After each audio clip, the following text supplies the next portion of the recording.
Llamada a pista, episodio primero.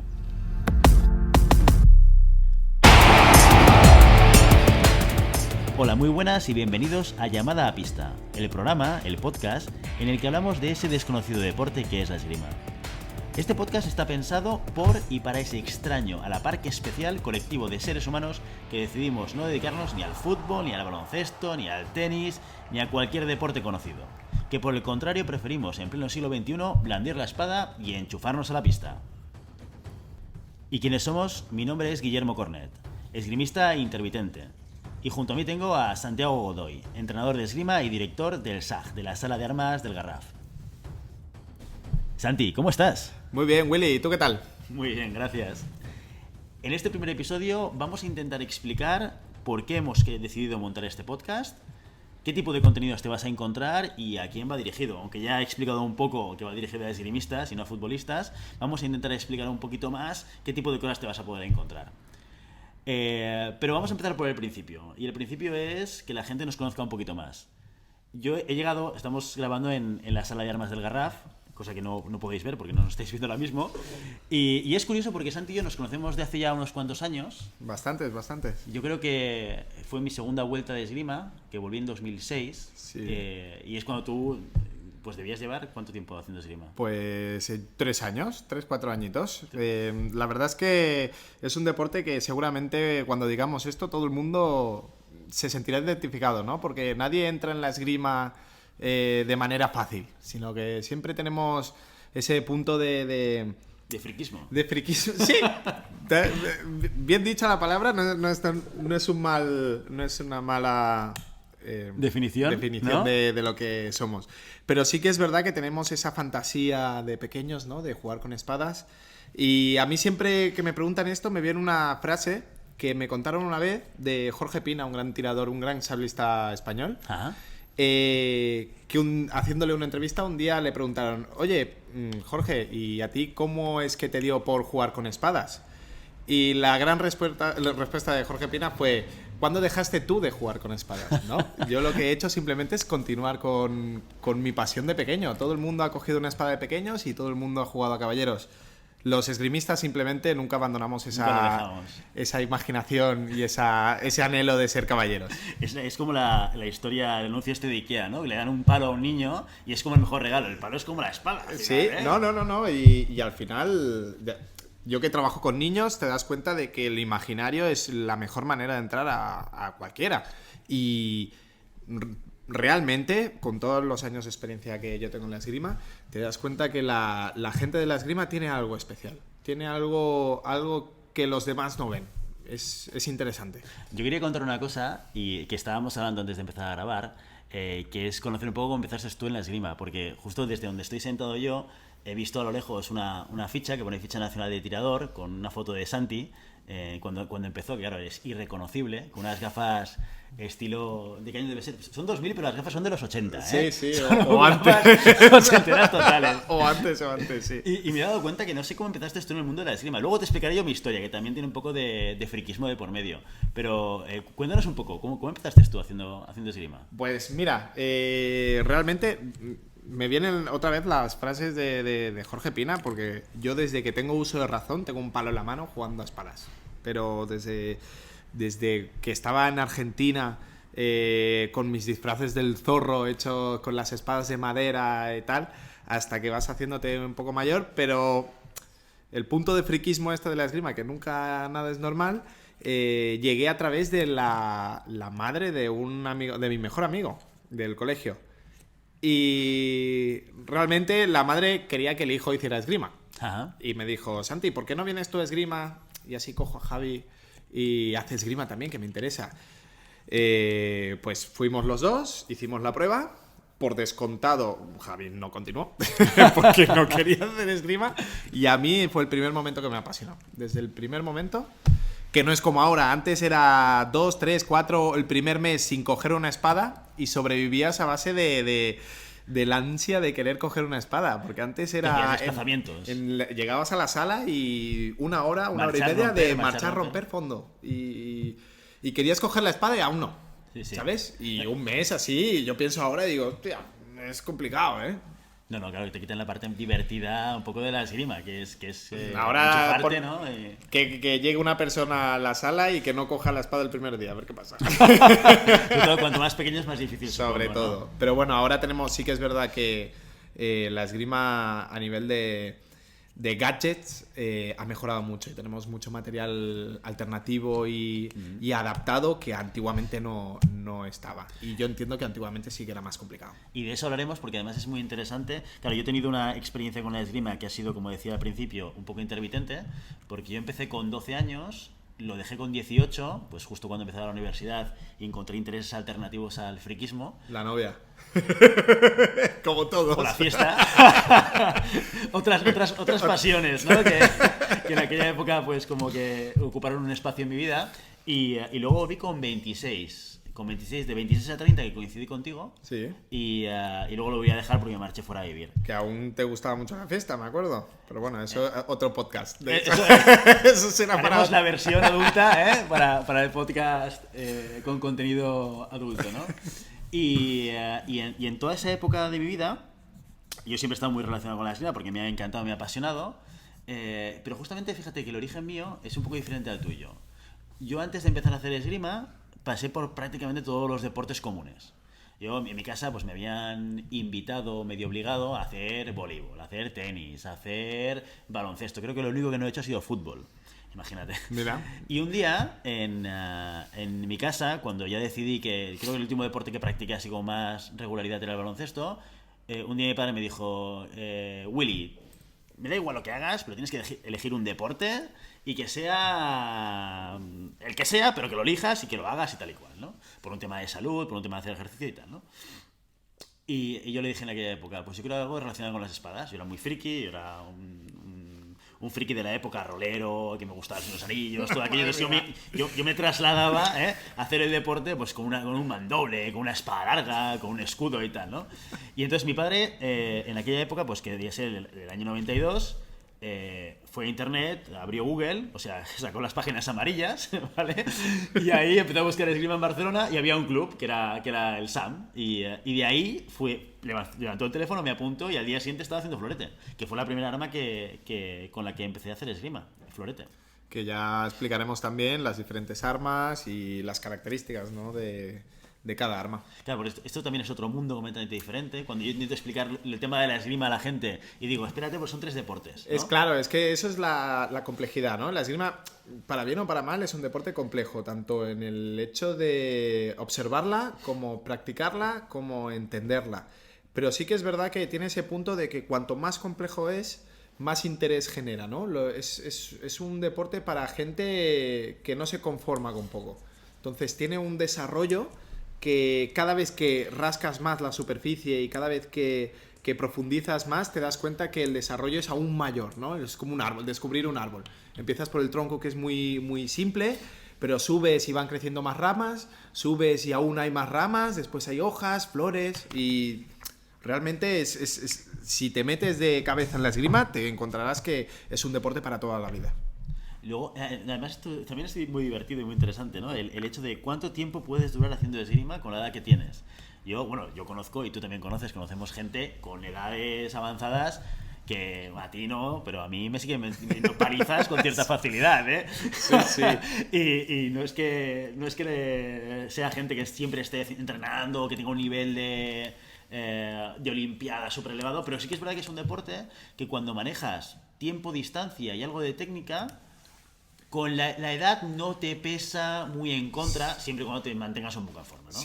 Sin duda. Pero sí que es verdad que es de los pocos deportes en donde tú puedes compensar muy bien la parte física con la parte psicológica. Y caemos en los tópicos al final, pero sí que es verdad que la experiencia es un grado y la experiencia te lo da la edad, no hay más. Tú puedes ser muy experimentado o tener mucha técnica siendo muy joven, pero la paciencia y el saber estar y el poder tener unas miras más amplias, poca gente lo consigue de manera prematura. No, y hay ciertas cosas que yo, por ejemplo, que yo creo que es un tema que deberíamos hablar en este podcast, son aquellas cosas que quizás no te enseñan en la sala y que tú aprendes porque vas a competiciones, porque lo ves de otras personas, porque ves que funciona. No lo sé, chorradas como el concepto del tiempo. O sea, yo tardé mucho en entender que el tiempo era una variable de combate en una competición, ¿no? O sea, porque el tiempo va corriendo y tienes un tiempo limitado para conseguir una serie de tocados. Si tú vas ganando, el tiempo juega a tu favor y es una herramienta más que puedes utilizar.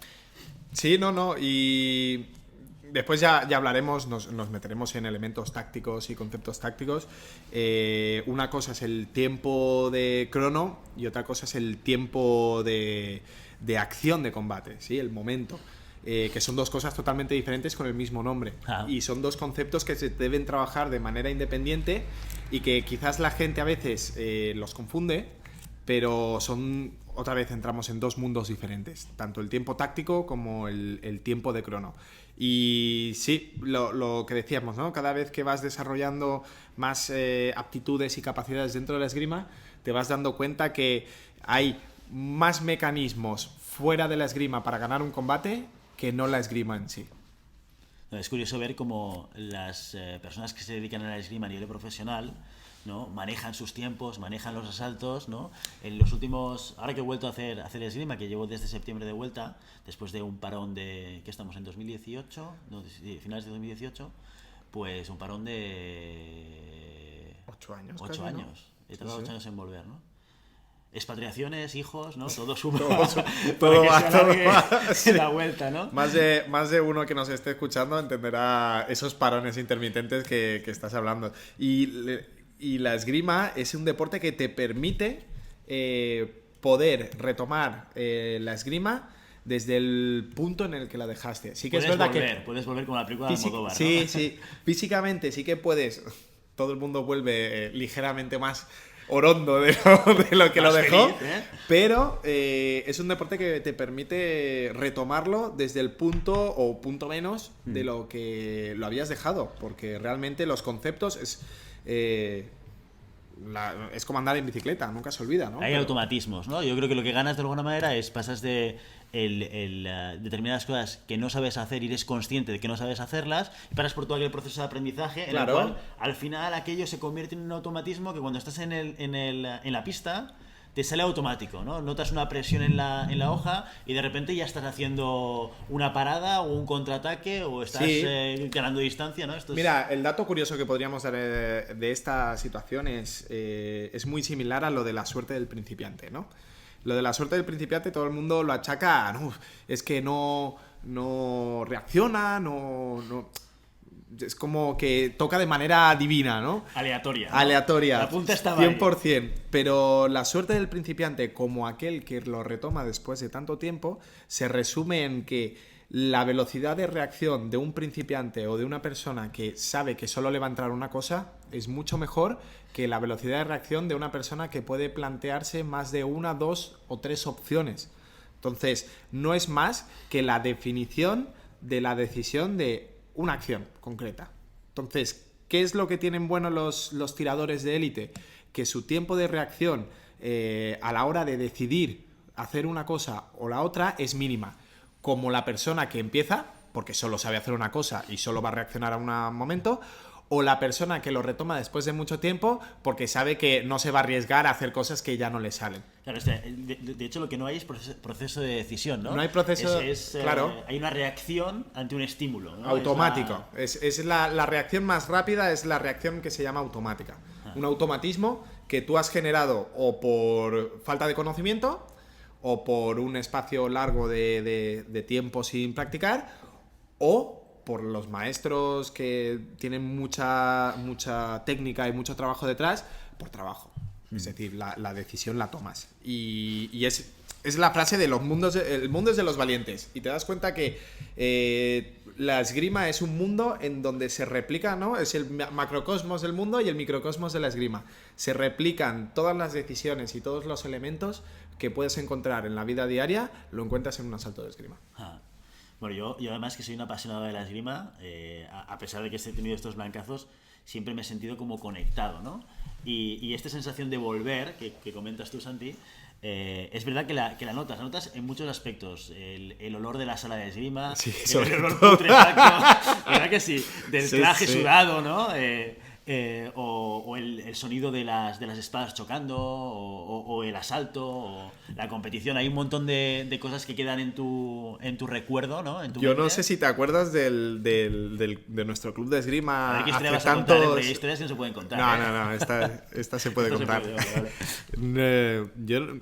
Imaginaros, poneros en situación de una sala de 1000 metros cuadrados con 60 personas haciendo esgrima, una sala subterránea y sin aire acondicionado ni extractor de aire, que eso podía ser, vamos, una selva tropical donde se hacían charcos en el suelo de la condensación del sudor.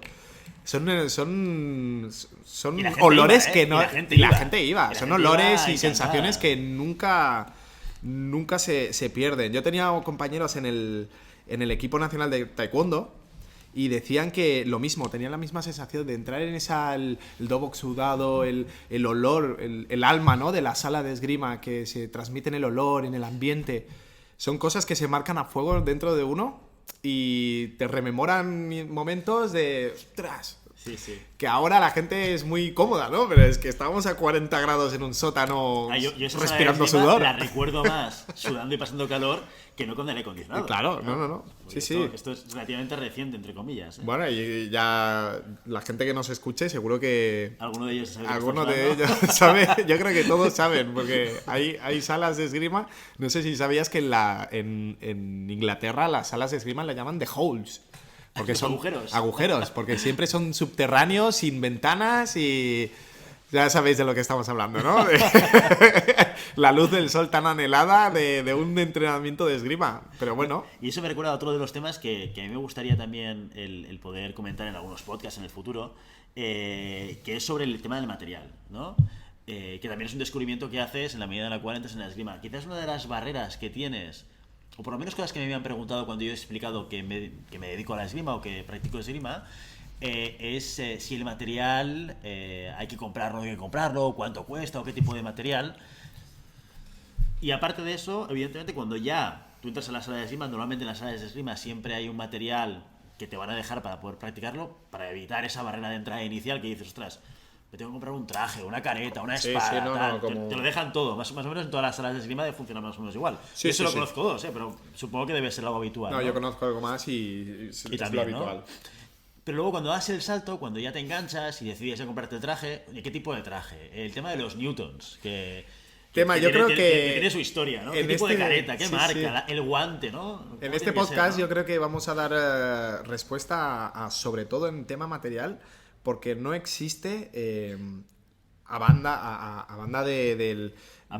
aparte de la experiencia personal de compañeros o entrenadores, no existe una manera objetiva de encontrar información de material, ¿no? Que no Esto sea... es dramático, ¿eh? Sí. Y material de correr, mil blogs de runners, de pronador, supinador, gel trabuco, ASICS, ¿no? Las marcas punteras. Pero sí que es verdad que en esgrima existen un montón de marcas. Realmente existen un montón de marcas con cada particularidad. Cada una de ellas con su particularidad. Y... si no es porque te parece más o menos bonita, realmente no tienes una manera objetiva de poder decidir sin que alguien te explique algo. Entonces, no de hay. hecho, yo estoy en este proceso de decisión porque yo estoy utilizando ahora mismo las zapatillas de esgrima que utilizaba hace 8 años, las mismas, ¿eh? Y ya tienen la parte de atrás, ¿sabes? Comida, de hacer fondos Sí, y tal, sí. después de 8 años, y ya me empiezan a hacer daño los pies. Y ya he adelantado en casa que quizás para mi cumpleaños, que es en febrero, que quizás unas zapatillas de esgrima irían bien, ¿no? Y con esta idea en mente he intentado googlear sobre el tema de zapatillas de esgrima y material en general. Y es que hay muy poca información. Poca, cero, nula. No he entrado a buscarla en inglés, ¿no? Pero lo que es en castellano... Da igual, entrando en inglés, que yo sí que he entrado en inglés, sí que te das cuenta de que solo las casas dan la opinión, ¿no? Cada casa barre para sí misma. Para su casa. Y ni siquiera las casas, porque hay casas como las marcas italianas que la información es muy parca. O las casas alemanas también, Alstar, que es de las más grandes. Informativamente es muy parco, ¿no? Porque ya se da por sentado que, bueno, que el material pues tiene unas condiciones. Pero sí que es verdad que, y nos centraremos en esto, sí que es verdad que cada material tiene su particularidad, tiene su durabilidad, tiene su calidad y tiene su precio, obviamente, porque al final es como todo en cualquier deporte. Tú tienes materiales ahora con la entrada de material chino muy básico, pero muy bien de precio, y después tienes materiales como la Adidas o Negrini, marcas italianas, de 1.000 euros el traje. Claro, todo va en relación a lo que te quieras Puedes gastar. gastar lo que te dé la gana, pero bueno. También la gracia aquí es comentar un poco aquellas cosas que quizás tienen sentido en determinados momentos de tu esgrima, ¿no? Y Cuando tanto. estás empezando y tal, quizás no tiene sentido gastarte mucho dinero, o a lo mejor en alguna cosa muy específica, y en la medida en cual vas creciendo o quieres competir, por ejemplo, a lo mejor algún tipo de material más con más resistencia o Sí, mejor. pero también es lo que te acostumbran, ¿no? Porque si realmente te gusta el deporte, yo soy de los que incito a la gente a que investigue, o yo mismo me pongo con ellos, porque es un tema que me ha gustado y he investigado. Y realmente sí que es verdad que todo el mundo puede empezar con lo más básico, pero si realmente te gusta, tardarás muy poco tiempo en saltar a algo de más calidad. Porque es una inversión que piensa que un traje te puede durar. ¿Qué traje estás usando tú? Pues el que me compré en la segunda vuelta, que me lo compré en 2000, me lo debí comprar en 2006, porque el del 92 ya Pues no me cerraba. estás No me hablando cerraba. de un Bueno, traje. Si no utilizaba el del 92. Claro. De hecho, el del 92 se lo regalé a... ¿Cómo se llama? A este chico ucraniano que también hacía esgrima aquí. Ucrania, a Valerio. A Valerio. Y lo Claro. utilizaba él todavía. Sí. O sea No. que- Y realmente es un material que te dura toda la vida. Sí, yo sí. lo digo. Y antiguamente no, porque antiguamente ya hablaremos, ¿no? De que tenían el Kevlar, ¿no? Que se pudría con el sudor y que perdía todo. Pero hoy en día que el material es súper resistente, son fibras de alta densidad que duran lo que quieras, es una inversión que vale la pena hacer. No, sin duda. Vale la pena hacer por tu comodidad, por tu seguridad, que no tengamos miedo a invertir en cosas que valdrá la pena y tendrá una rentabilidad para años y años. Quizás sí que se podría comentar quizás una estrategia diferente de compra con el tema de la espada, ¿no? Por ejemplo, yo sigo tirando con las espadas FIE que tenía yo de la época de competición, pero claro, después de 8 años, pues hace poquito reventé una, y yo creo que hay una segunda que va por el camino, dentro de poco me va a Sí, reventar, ¿no? pero Y ves, sale un poco mal lo de reventar espadas FIE entrenando. Pero no sé si... la espada, no sé si tú has jugado alguna vez a tenis. Sí, Lo de la sí. espada yo lo encuentro. Yo he tenido compañeros de tenis de primera línea. Y hablando con ellos de la tensión, ¿no? De las cuerdas, que para los que somos neófitos, una raqueta es una raqueta. Sí. Pues imaginaos que la espada es como la tensión de la raqueta de los tenistas profesionales. ¿Tú recomiendas que se compre la espada Yo que luego creo- vas a utilizar, digamos, en una competición a Sí, posteriori, lo que sea? yo creo que te acostumbres que al peso. te acostumbres al peso. Es que una espada tiene pesos diferentes, flexibilidades diferentes, comportamientos diferentes. Y parece mentira, pero una espada muy blanda en una toma de hierro o en un ataque, la punta se te puede ir. Sí. Y estás hablando de que es un deporte de Me precisión. estás chafando el plan de comprar este año, ¿eh? Si quieres, ya te recomiendo yo el material que te tienes que comprar. Creo que para este cumpleaños voy a tener que pedir zapatillas y alguna hoja. Sí, Alguna hojilla. pero ya, al igual que todo tiene su... Y lo bonito para mí de esto es que hacer tu espada es como antiguamente, ¿no? Es como velar el arma, la sensación que te da una espada en la mano es lo que le deberías hacer caso. No, aquí hay rollito, ¿eh? Yo les ponía nombres, ¿eh? Cuando tenía... Claro, ahora todo el mundo. Ahora le pongo nombres a mis hijos. Yo le... A las espadas ya no, pero yo les ponía nombres. Yo les ponía, les grababa cosas en las cazoletas y tal, y después te vas dando cuenta que no es tanto A mí mi maestro me decía, es curioso el trato que tenemos con las espadas, los esgrimistas, Ajá. porque sí que es verdad que antiguamente él me decía, no, los samuráis o los duelistas que iban a hacer los combates, era muy normal velar el arma. Y el arma era un elemento principal, ¿no? Era lo que te iba a salvar la vida o te iba a hacer perderla. Y en la actualidad pasaba algo muy similar, ¿no? Que era de cuando ganábamos nosotros, pero cuando pierde la espada, ¿no? Es como, es la espada que no toca. Entonces, le seguimos dando ese espíritu, ¿no? Y esa personalidad al arma. Y es curioso que solo se la demos durante el combate y no nos preocupemos de dársela también antes, que es muy interesante. O el hecho de saber montar una espada. Bueno, esto en competición es fundamental, ¿eh? Claro, y toda esa información que puede ser que durante el año en la sala se pueda perder, porque obviamente el trabajo técnico puede primar sobre todo, pero es un trabajo básico que al final todo el mundo lo ha aprendido, lo que tú dices, ¿no? En competición, o porque te has interesado tú y te lo has montado. Pero sí que es verdad que debería... Pero que puede marcar la diferencia, ¿no? Puede marcar la diferencia. Si tienes la espada bien calibrada, bien montada, que pasa sus galgas y su peso todo de manera correcta y la tal, seguridad y la seguridad que te da saber que tu espada pasa un control y que no te pida el otro control porque no sabes si lo pasa. Claro, eso después se repercute en la tranquilidad que tú tienes en efectuar un combate. Y la tranquilidad en un combate es lo básico para poder empezar a plantearte ganarlo. Sí, aquí hay aspectos psicológicos que también tendremos que comentar. Yo soy psicólogo, pero no soy psicólogo deportivo, entonces en la parte más técnica no sabría decir, pero que por mi experiencia personal, ¿no? O sea, el hecho de tener el control sobre lo que estás haciendo es que marca radicalmente la diferencia. Yo creo que, o por lo menos a mí me pasa, que con un cierto nivel, yo llevo muchos años en la esgrima, y no te diría que tengo un nivel muy alto, pero tengo un nivel medio que me puedo defender, ¿no? Y he llegado a tener asaltos en los cuales he ganado a gente muy buena. Pero también he perdido con gente muy junior, con muy poca experiencia. O sea, estoy en ese momento que si yo psicológicamente fallo y mi cabeza hace clic, soy capaz de perder contra cualquiera. Yo siempre digo lo mismo. Al final, lo que tú consigas transmitir en la pista es al final el resultado que tendrás. Y la esgrima es un deporte, para bien o para mal, complejo, ya lo hemos comentado. Y sí que existen los combates de pachanga, pero requiere en la esgrima o estás atento o eres un colador.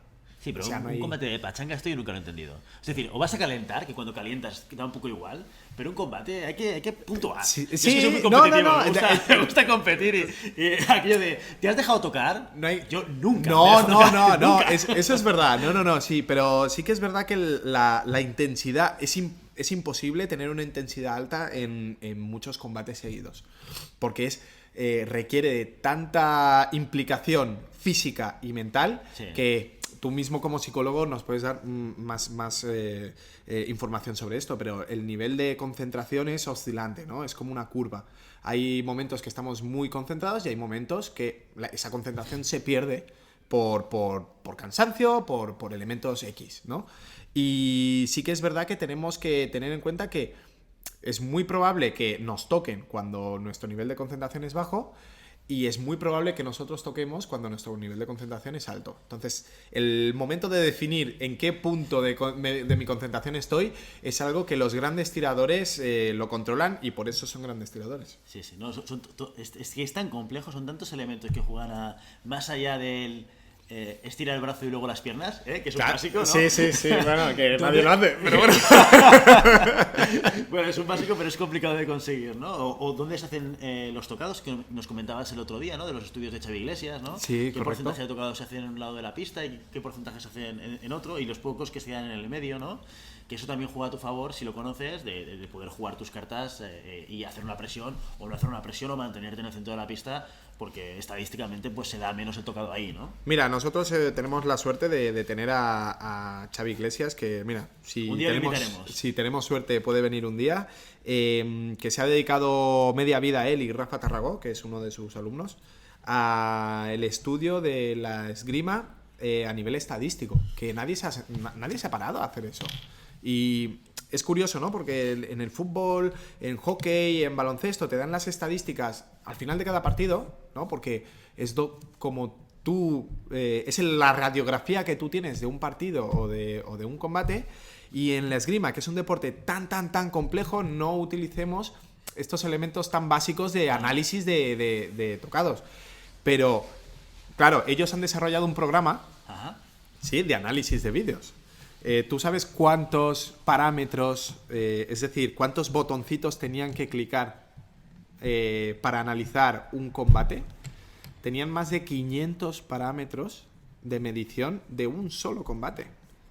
¿Sí? Cuando tú en un partido de fútbol, no, posesión rival, posesión propia, pases erróneos, pases tal, tiros a puerta, corners. A todos los indicadores, ¿no? Aquí los indicadores nosotros, que te permiten saber qué es lo que está pasando en el combate o en el partido. El programa tiene 500 parámetros de medición. Tendremos que presión al rival, presión. Para que nos lo expliquen. Pues hicieron un congreso de la esgrima y del análisis del programa sobre la esgrima. Y es un programa tan complejo y tan completo que ya tienen peticiones de otros deportes para poder usarlos en esos deportes. Qué bueno, qué bueno. Sí, son muchos años, llevan como 15 años de investigación de la esgrima, Bueno, yo recuerdo a Xavi Iglesias vinculado a la esgrima toda la vida. De hecho, fue mi primer maestro. De hecho, mi segundo maestro. Porque no me daba florete, pero luego en espada sí que me la daba. Pero estas son cosas que también intentaremos hacer en el podcast. Invitar a gente vinculada al mundo de la esgrima, ya sea como tiradores, ya sea como competidores a nivel nacional e internacional, gente que pueda aportar su experiencia y que nos explique también su historia acompañado de la esgrima, cómo ha sido, cómo ha empezado, o datos de interés. Sin duda alguna, hay muchas historias por ahí dando vueltas en el mundo que intentaremos dar voz. Un espacio aquí, un espacio en este y podcast. voz para que todos podamos conocerlas, porque realmente yo las historias más divertidas y en donde sacas mayor chicha son las historias de competiciones internacionales que involucran diferentes equipos nacionales y diferentes entrenadores, y te das cuenta que viajando por el mundo, vayas donde vayas, el perfil del esgrimista es un perfil muy concreto y muy especial, Ya hemos dicho friki, tiene que ser friki. Tiene que ser friki y... No tiene por qué ser aristocrático, porque esto mi abuela lo pensaba, Cuando yo le explicaba a mi abuela... No, tu que abuela y más... y yo decía, hago esgrima, mi abuela me imaginaba pues de blanco, que también es verdad que esto sí que es de blanco, hasta que el traje se vuelve gris, ¿no? Pero me imaginaba en plan rodeado de la nobleza catalana, yendo a hacer deporte y Ojalá, pero no. No, y tampoco. Aquí... O sea, aquí la gracia es que... venimos de todos lados, ¿no? Con este punto en común a veces de este amor por esta parte rara, esta parte extraña del deporte, no popularizada, ¿no? De aristocrático no me he encontrado a nadie. Solo conocimos que practicaba florete precisamente el excónsul de Panamá aquí en Barcelona. Eric, no sé si te acuerdas tú. No, yo no conocí. Pues es el más cerca que ha estado de un puesto político elevado, pero el resto de gente de a pie, gente de a pie como cualquier hijo de vecino. Muy bien, oye, perfecto. Yo creo que hasta aquí el episodio primero, ¿no? Sí, la verdad es que hemos tocado un poco todos los palos, pero sí que la idea es que cada podcast tener un tema y desarrollarlo lo más intensamente posible para que todos vosotros podáis tener información de primera mano y contrastada de este deporte que conocido por todos y desconocido por todos también, ¿no? Es complicado. Todo en la esgrima es complicado. No hay nada fácil. Aquí Santi va a aportar sobre todo su gran experiencia como esgrimista, que ya toda la vida prácticamente, ¿no? Desde los 13 años, ¿no? Que desde los 13 años, sí. Te podríamos subir esa foto que tienes ahí. Lo subiremos a la página web. Y yo os intentaré aportar desde mi experiencia, la experiencia que he vivido en la esgrima y cosas que podemos ir descubriendo de aquí en adelante. Yo, mira, llevo casi 18 años en la esgrima y cada día descubro algo nuevo. Imaginaos lo que se puede descubrir con este tipo de popurrí de cosas que intentaremos comentar y estructurarlo y sobre todo investigar. Para nosotros la esgrima nunca se deja de investigar y nunca se deja de aprender cosas de otros maestros, otros sistemas.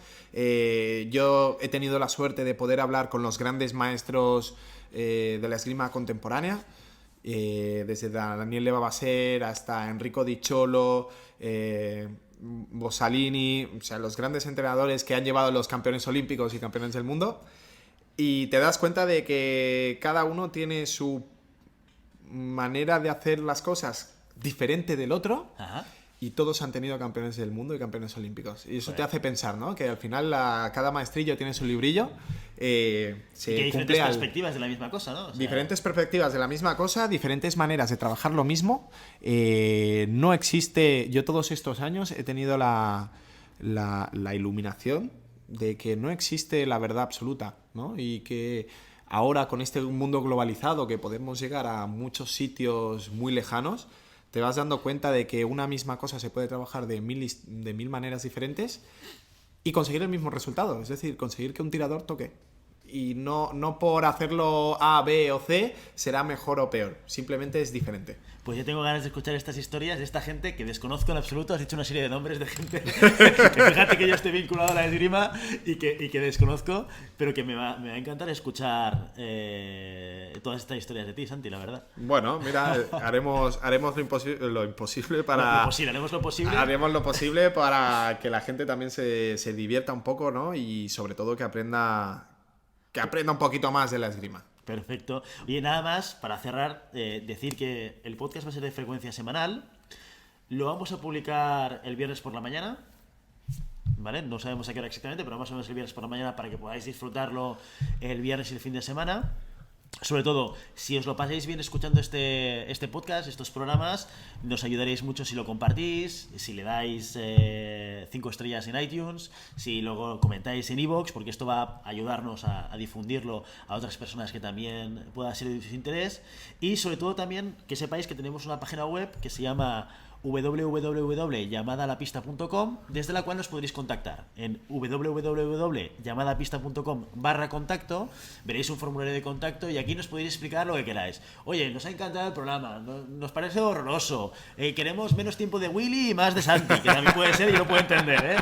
O por ejemplo temáticas. Oye, pues me interesa que expliquéis o habléis de una temática concreta o deis consejos sobre algo específico. Sí, o sea, ahí lo que queráis. Nosotros tenemos, ya lo he dicho, ¿no? Nosotros tenemos nuestro punto de vista, nosotros tenemos nuestras experiencias. Nos encantaría conocer también vuestras experiencias y encontrar puntos en común donde nosotros podamos aportar nuestro granito de arena como practicantes de muchos años y como profesionales a los que nos dedicamos a esto. Y darnos también ideas de a dónde os interesa más que profundicemos, dónde menos. La idea es que sea un podcast 100% abierto donde toquemos todos los temas interesantes dentro de la práctica de la esgrima. Tanto, ya lo hemos dicho, como material, como elementos técnicos, tácticos, como elementos fuera de la esgrima, ¿no? Como puede ser el tema de material que hemos comentado. Pues lo que vosotros os interese más, nosotros estaremos encantados de investigar y poder daros nuestra opinión sobre ello. Perfecto, muy bien, Santi. Pues hasta aquí nuestro podcast de hoy. Muchas gracias por todo, por estar ahí, los que estáis al otro lado, que en principio para este primer podcast seguramente estaréis nuestras madres y poco más. Pero como las competiciones de esgrima. Todos los que seguís este círculo, bienvenidos estáis. Y nada más, muchas gracias por todo. Muchas gracias a vosotros. Hasta luego.